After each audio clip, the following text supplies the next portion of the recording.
So anyway, what's up? We're doing a story. Everyone's over here. Oh my God. Who requested this? I don't know. It's in there somewhere. Can you hit that fan? And guys, it feels like it's 70 degrees outside. It was today. Yeah. I mean, like now. Yeah, I think it is. Jesus Christ. 70 degrees outside right now. Yeah. All right, here we go. Let's do this, man. We're actually going to Ireland tonight. This is a request by Morton. Like I said, he always requests some really good stories, and I'm trying to get all the requests out the way. I know, like, I'm all talk when it comes to 3 stories a week, and I'm trying, but sometimes I just cannot do it, man. I mean, that's okay. You know, it's a goal. It's not But what I don't want to do anymore is promise something and not deliver, because I'm bad at that. So I'm really trying to not do that shit anymore. Well, you're human. Well, for now, yeah. What are you about to become? I'm confused. Oh, shit. Oh, excuse me. Has anybody ever been to Ireland? We had somebody the other day said Ireland. Oh, of course, you've been everywhere. Yes, the White Rabbit joined us. She's from Ireland. Ah, shit.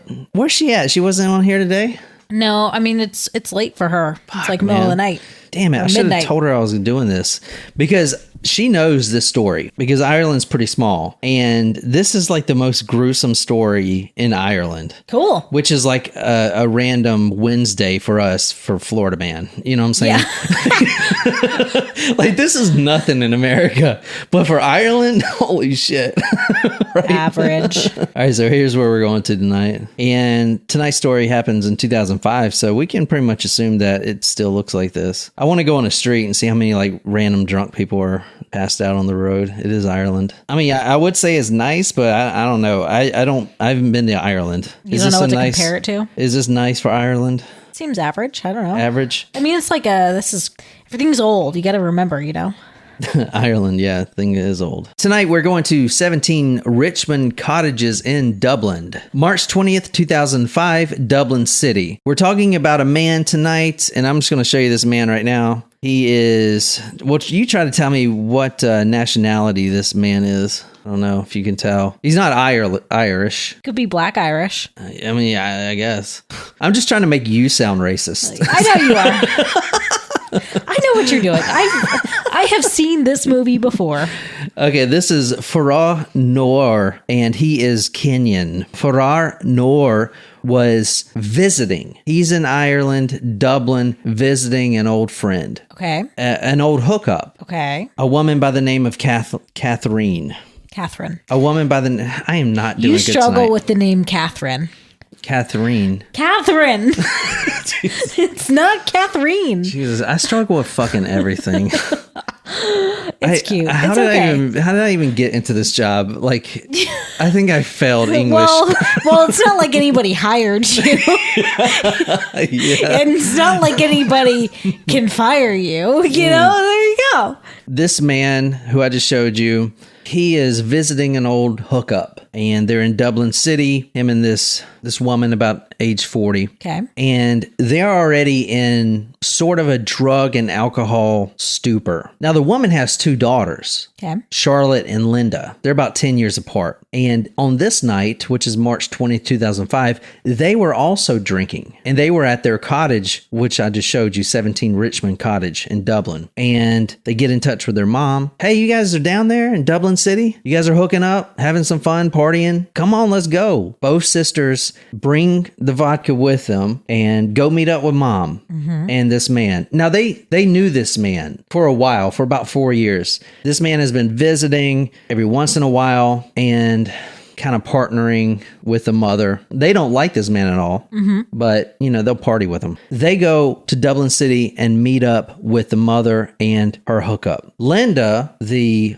oldest daughter, would say the mother was, quote, tipsy when they met up. But either way, they all purchase more vodka, more Coca-Cola, and they're going to drink the night away and even do some drugs. Ain't nothing else to do. It's a beautiful night. They're already drunk off vodka. Let's all get some vodka, which is crazy. You're drinking and doing drugs with the mother. Now, Farah had some ecstasy. Okay. There were actually 12 pills. 12 ecstasy pills at the beginning of the night. At the end of the night, we'll be down to only one left. That's a lot for 4 people. You have 2 daughters, a mother, and her boyfriend. They go to town. They acquire a large bottle of vodka. They take some ecstasy pills. They're seen drinking on the street, having a good old time, and all is well. However, in 12 hours from now, from when they're seen partying in the streets, this man, Farah, is going to end up in 8 separate pieces. His torso, arms, and legs will be found in the Royal Canal. Okay. And other parts, such as his penis and his head, will never be found. Okay. Yeah, you're right. Just the average day in Florida. Yeah, exactly.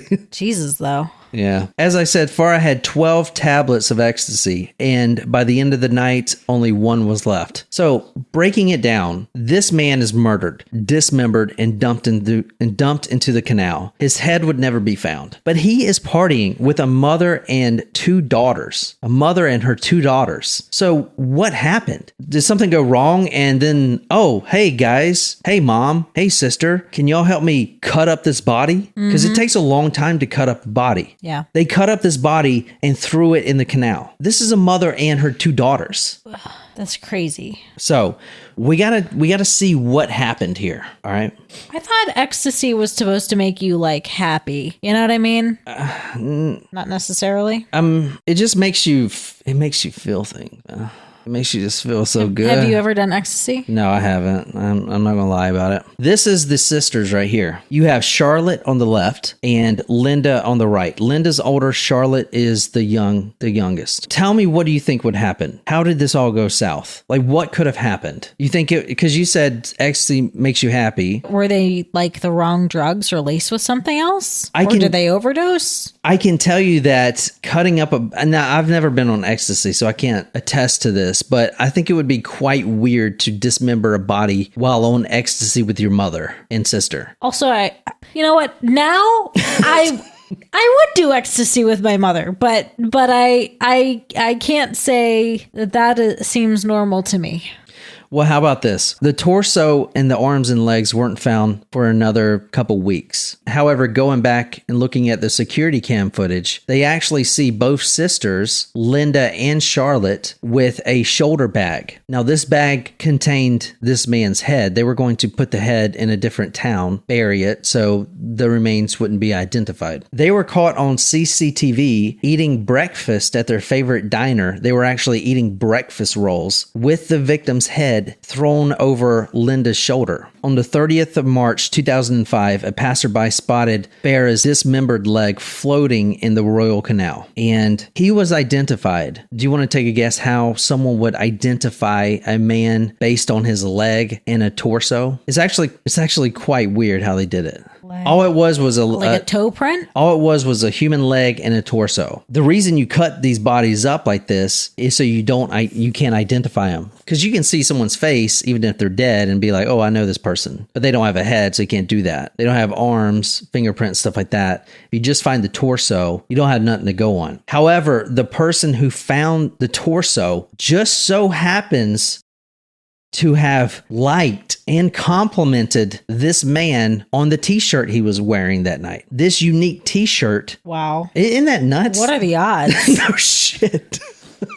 What are the freaking odds? No shit. What was the t-shirt? I don't know. I was desperately trying to find it. I could not find it, but it was a unique t-shirt. I don't know. Wow. But that's the only way he was identified. He would have never, ever been identified if it wasn't for this guy saying, oh, yeah, I know that shirt. Then this guy goes to the police and says, I saw this man wearing this shirt. He was out with 3 women, and that's how they get caught. That's crazy. Yeah, it's pretty crazy. Let's talk about the murder night. Like I said, this is March 20th. So the torso was found 10 days later. Linda and Charlotte, the sisters, they're drinking vodka. They go meet up with the mother. The mother was tipsy. They were all having a good time. They all started taking ecstasy tablets.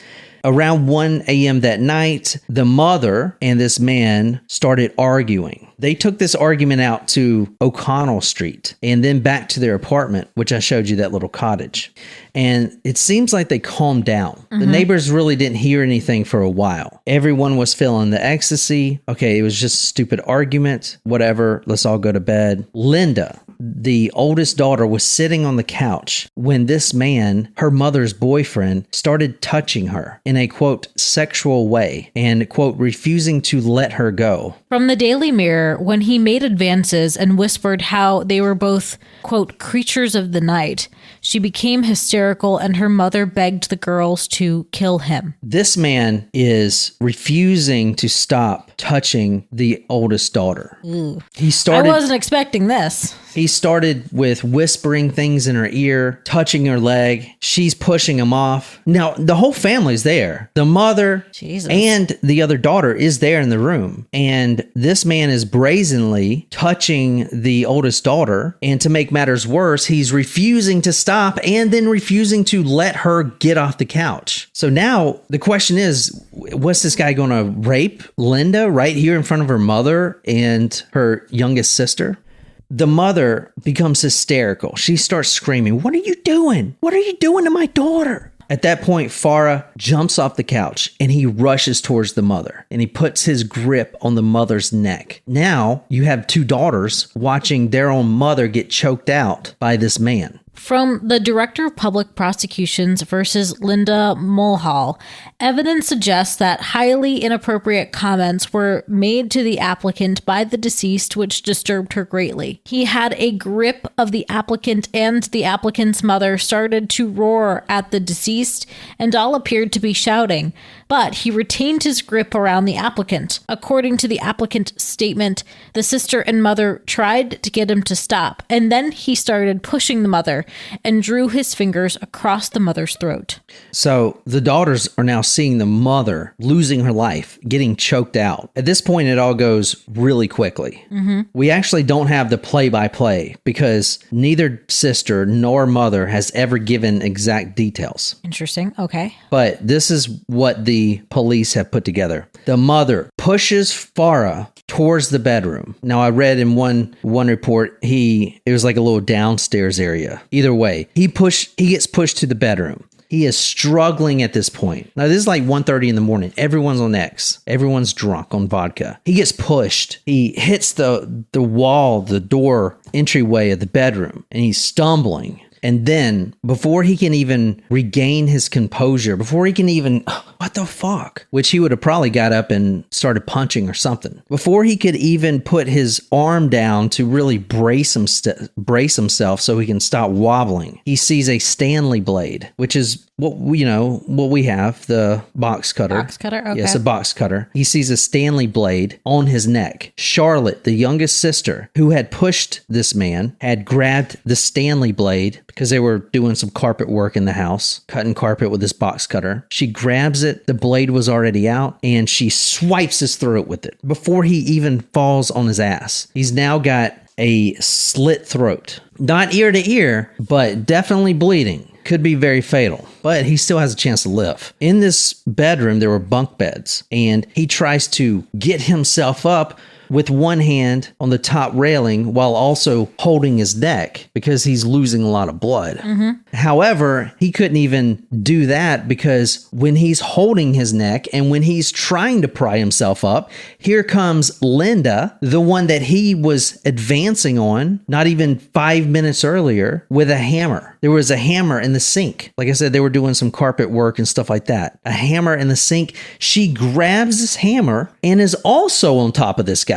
Now, Jesus. But I don't think they're wrong in how they reacted necessarily. Like, I get that if he was making sexual advances on... He should be dismembered in the I'm not saying that. I'm saying up to this point, I follow. You know what I mean? His throat's cut. He's trying to hold his throat. And now he's got a hammer coming down on him, on the top of his head. The hammer, according to Linda, who was beating him in the head, she had, according to her statement, hit him, quote, loads of times and, quote, a good few times. We don't know how much, but I will say it wasn't the flat side of the hammer. It was the claw. Oh, boy. Ah, boy. Yeah. Yikes. In the head. Oh, a boy. lot. Now, what we have right now in this moment of what's going on is highly violent. You have both sisters. One who is smashing this man's head, and they're on X and drunk and all this stuff. So, I mean, all right. So, like I said, I've never done X, but apparently it kind of puts you out of your body, you know? So you can literally, I guess you could like run a marathon if you wanted to on X, because you don't feel anything. You're just in a groove. So imagine just hitting someone. You could probably hit them like hundreds of times before you even realize what you're doing. Yeah. And that's what was going on. The obviously the head was never found, and the head was the thing that was beaten, but it's also a good thing the head was never found, because it would probably show a lot of trauma. Oh yeah. Whew. Especially with the claw end. We know that Charlotte, and this is from what psychiatrist and whatever they could pull out of the canal and tell of the torso, not including the head, Charlotte alone had stabbed this man after cutting his neck more than 27 times, while the other sister, the oldest sister, is on his left side swinging a claw hammer. This is a sight to see. Your mother's in the next room. Jeez. You're all on ecstasy, a lot of ecstasy. So 12 pills, that's about 3 each out of 4 people, you know. That's a lot of ecstasy. 3 pills each that night, plus two big bottles of vodka. And now they're just like a robot hitting this dude. And they're screaming and yelling and screaming and yelling, because this isn't just, oh, you tried to kill my mom? Oh, I'm going to hit you with this hammer. Hit you till you're dead. This is also both Linda and Charlotte, sisters, have grown up in this domestic abusive environments. They were both raped at early ages by several men that the mother would bring home. The mother has a pattern. The mother has a pattern. And according to one of the court documents, the mother herself was abused by her father, quote, and indeed her mother. So this domestic abuse and molestation runs deep. So it's not just the sisters hitting him with a hammer saying, you're trying to kill my mother. It's also thinking of every stepdad that was, came into my room when I was only 11 years old, and the Johnny and the Jimmy and the Sam and all these different men. And now you want to come over here and do that too, and then try to kill mother? Well, we're older now. Yeah. And we have a claw hammer and a Stanley box cutter. So I hope that kind of painted the picture. Oh, yeah. That was great. Thank you. It is crazy, because this is a family affair. Now, granted, it was like drunken, drug-induced, violence. But all right, can you read the next one here? In the midst? Mm-hmm. In the midst of the bloodbath, they continued to stab the victim up to 20 times before dragging his lifeless body into the bathroom and dismembering his remains with a kitchen knife and hammer, including his head, limbs, and penis. So I saw in one report that Charlotte went for the penis before he was even dead. And in that report, the psychologist that looked at the case claims that the penis was cut off as a, quote, signal of power. The psychologist also said, quote, here is a family on the fringes of normal society. Drugs and alcohol play a large part. Farah is known to be a violent sexual predator. It's an explosive set of interpersonal relations. It takes several hours for them to cut up the body, but they have to do something with it. It's just, what else are you going to do on a sunny day in March in Ireland besides cut up a body with your mom and your sister? Yeah. Holy shit. Not even with a saw or anything. You read a kitchen knife. Cutting up a body with a kitchen knife, that is a chore, man. So they all had part in cutting, because you can't do it alone, because that'd wear you the fuck out. Just getting to the bones with a kitchen knife, that would wear you the fuck out. Mm-hmm.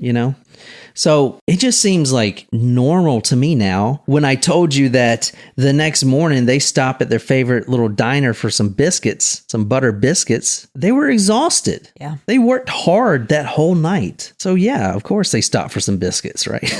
Fuck. Oh, Goodness gracious. And if you're asking why this case is called, these two women are called the Scissor sisters, honestly, I think Ireland just wanted to put a moniker on there and it sounded good. I think it's like an American band. They didn't use scissors at all. They used it as box cutter and kitchen knife. But they cut them up, you know. Yeah. So the Scissor sisters, this is who they are. You have Charlotte, the young one, and Linda. So tell me right now, I just told you pretty much the whole case. Besides, some background information, what would you sentence these women to? Every one of them, the mother, both sisters, like what are they looking at as where we're at now? I mean, I think you're still getting, I think you could definitely argue self-defense pretty successfully. I mean, it wasn't violent, but it was still, sexual. I think the mutilation of a corpse and then trying to hide the body, those are still pretty serious crimes. I like where your head's at, Wolfie. I'm thinking that's probably 20 years 20 each? years apiece. Wolfie, you said 20 years apiece. Yeah, I feel like that's that's probably about right. I don't think it's a life in prison sentence, but I think I could see maybe 10 years. But I feel like if it was just self-defense, for them to get off scot-free, they would have left the body where it was, called 911.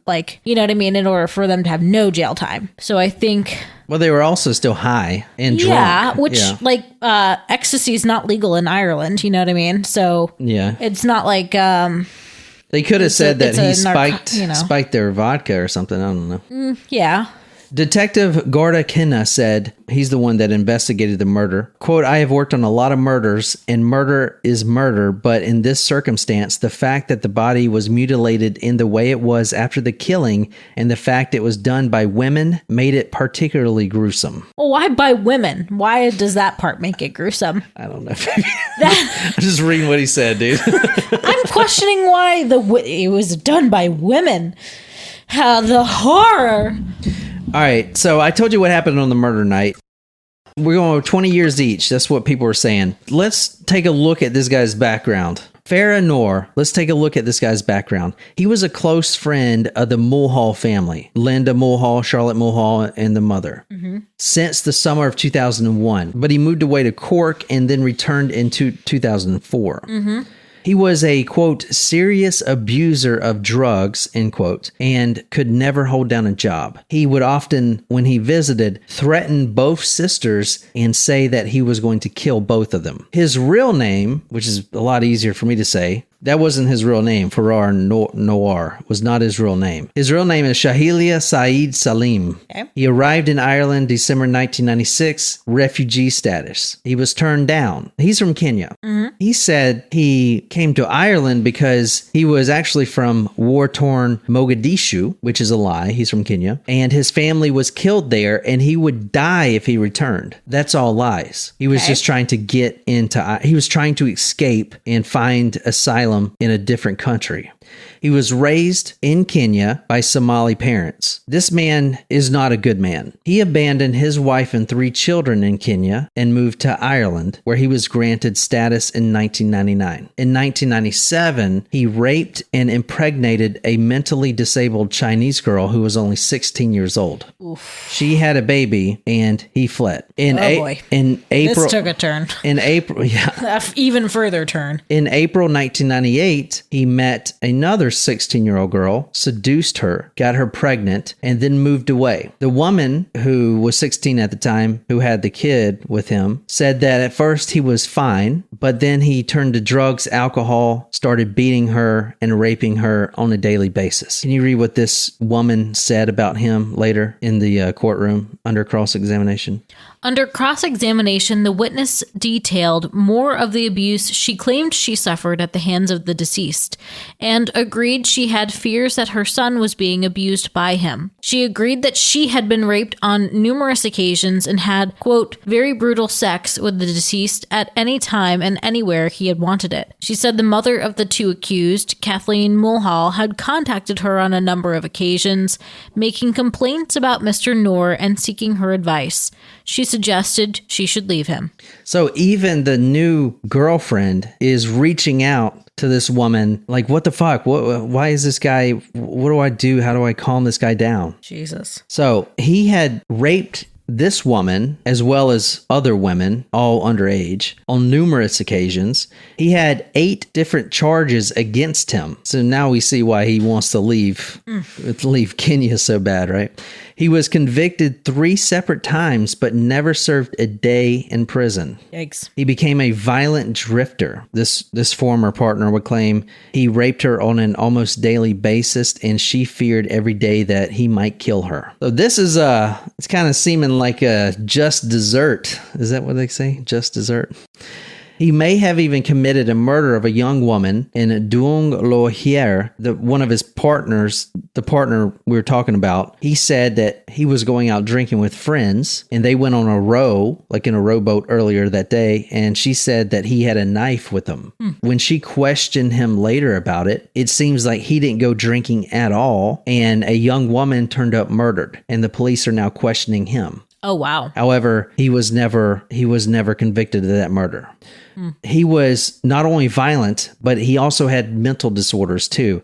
He would take lit cigarettes and not burn the women, but burn himself on his forehead. In fact, if we go look at that one picture again of this man, you can actually see where he's got burn marks on his forehead. You look closely, like right on his forehead. He would burn himself with his own cigarettes. Wolfie asks a good question, but when did they discover all this about him? So, did the mom and the sisters know all this background about him? No, all right, that is a really good question, Wolfie. So the mother knew because she was contacting this 16-year-old girl.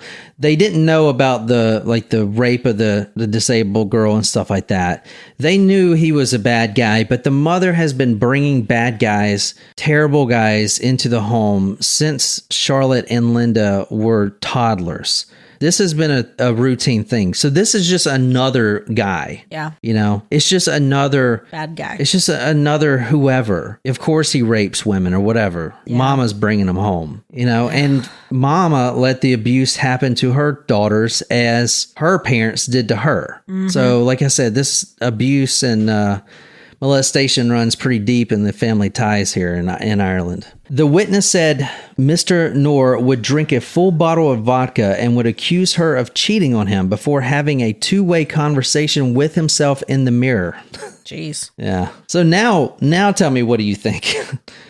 I mean, I think, like I said, I think they probably could have gotten away scot-free self-defense if it had not been for the mutilation of a corpse. I mean, yeah. I know that the drugs made him do it and then trying to hide the body. But I yes, they were justified, and yes, they killed a bad dude, but his history would have only helped their case, and it does help their case.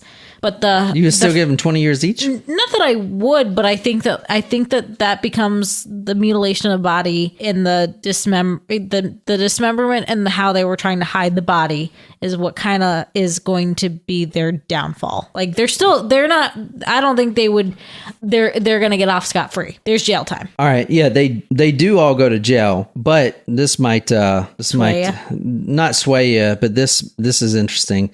Linda, who was the oldest at the time, her daughter, and Linda has been released. Linda's the mom? Or no, the oldest daughter? Catherine's the mom. Catherine's the mom. Catherine's the mom. Linda's the oldest daughter. Charlotte is the youngest daughter. Okay. When Linda was released, her own daughter, Nikita, praised her mother for taking, quote, a dirty rapist off the streets, end quote. And if you scroll down to the bottom, you can see what she says. Now, apparently, she's never even told her own daughter what really went down. They were all real close-lipped about all the details.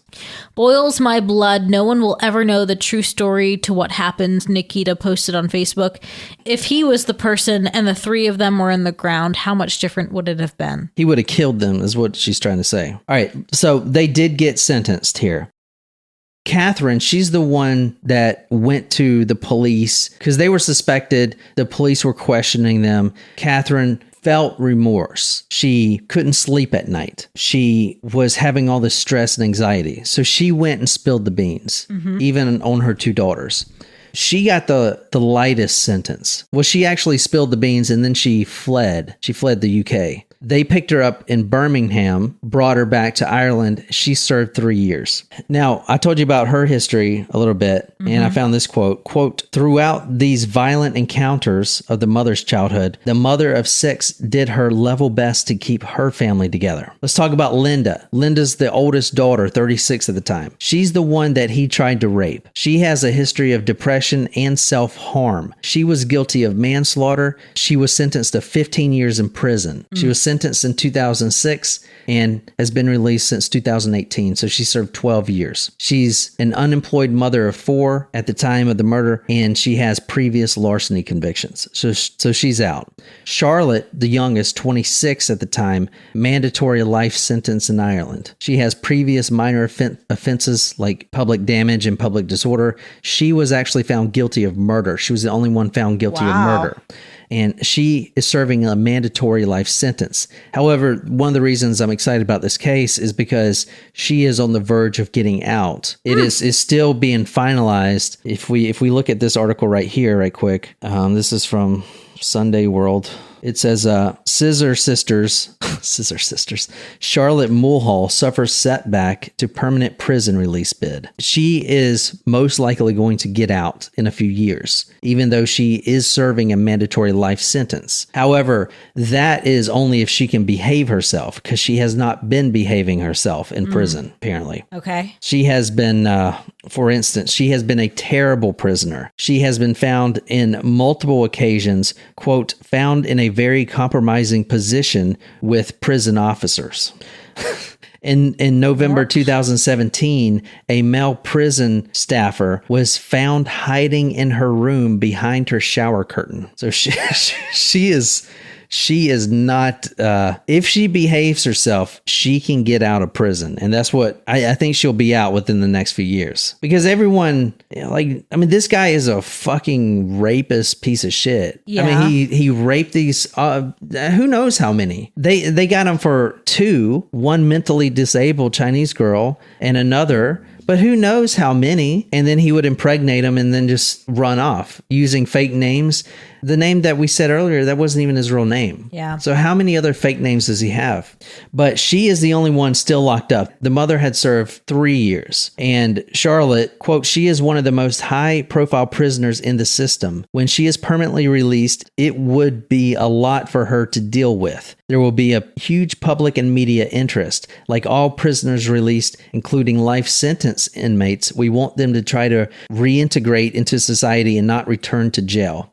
So when Linda was released in 2018, reporters swarmed her like always. And she basically said, no comment. I'm living my life now. I'm moving past this. And if Charlotte gets out, hopefully she'll do the same. Wow. But that is all the information I could get on this damn case. So I'm looking forward to this being, coming up in her release or whatever. But that's what we have on this story. What do you think? So this is the Scissor Sisters. And this is Linda after she was released. Wow. But what do you think? I mean, quite a family affair, isn't it? Yeah, no shit. I don't know how, not that I don't know how I feel about it, but I feel like it's hard to separate what happened to the girls in the past with what happened with this individual, and he has a past. It's easy to justify what they did for sure. Obviously, it was kind of like the drugs is probably what did them in at the end, because they may not have gone that far. Yeah. With the dismemberment and trying to hide the body type of a situation. It's funny to see the daughter, Nikita. Some more things she says. You've done your time. Go live your life. You deserve it. She's writing this on Facebook. The man already murdered and raped a girl with disabilities. So a murderer was taken off the streets. Done her crime, done her time. She also says, then the night it happened, he messed with the wrong woman. He wasn't getting away with raping another woman that night. So she is for her mother. I mean, it's like I'm not saying, I don't know. It's hard to say. It's not like I want somebody to die necessarily, but I don't think they should have got 10 seconds in prison. This is me. I mean, he's a fucking child rapist. I know that, but But hopefully Charlotte can behave herself and stop getting found in weird promiscuous positions. An interesting question, Shram. If everyone got a hall pass for one kill, I wonder how we'd all spend it. Don't you look at me like that. No, I'm like, I kind of really need to think about this. I need to really ponder. Wait, what if I've already used mine, though? We should do a purge, man, I mean, that might be a way to solve some things. Yeah. I'll have to get back to you on that, Wolfie. Cool. Anyway, I'm going to go play games.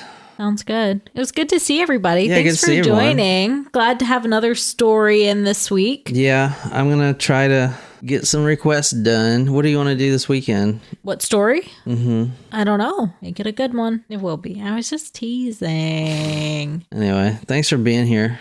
Guess I'll clean. You can come here and clean. Actually, this is... time to spam requests. Yes. Yeah, I mean, honestly, you guys request some really amazing cases. This was a good one. Thank you, Martin. And don't get mad because I'm not getting yours, man. Go in the freaking requests and look, dude, there's a ton. And I've been doing them like crazy. Yeah. But if I was to do one a day, it would take me probably 3 months to do them all. No, more than that. There's more than 90 in there. Yeah. It'd take me like 6 months to do them all. But that's good. Put them in there. We're not running out of content. Yeah, put them in there. So anyway, all right, that's all I got. So I hope you guys enjoy, and I'll be on the Discord if someone, I don't know, says hey or something. But until next time, good night, you lovely, lovely people.